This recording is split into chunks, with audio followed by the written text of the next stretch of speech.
Mutual ફંડમાં છેલ્લા 5 વર્ષમાં સ્મોલ કેપ ફંડ્સે બમ્પર રિટર્ન્સ આપ્યું છે, પણ એનો મતલબ એ છે કે તમે બધા પૈસા મ્યુચ્યુઅલ ફંડના સ્મોલ કેપ ફંડ્સમાં જ રોકાણ કરો?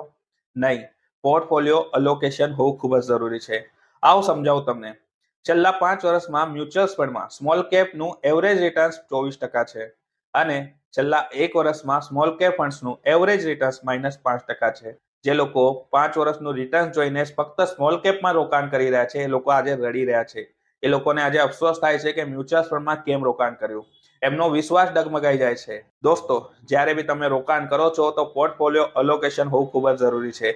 તમારું રિસ્ક ડાયવર્સિફિકેશન ખૂબ જ જરૂરી છે. Large cap, mid cap, small cap, balance fund, multi asset ટાઈપ્સના ફંડમાં તમારા પૈસા હોવા ખૂબ જ જરૂરી છે, જેથી કરીને તમારું રિસ્ક જે છે ડાયવર્સિફાઈ થઈ જાય છે અને તમને એક એવરેજ રિટર્ન્સ મળતું હોય છે, જેના લીધે તમારું કોન્ફિડન્સ બૂસ્ટ થાય છે મ્યુચ્યુઅલ ફંડમાં અને એક સાથે સાથે તમારી સંપત્તિનું સર્જન થતું જાય છે.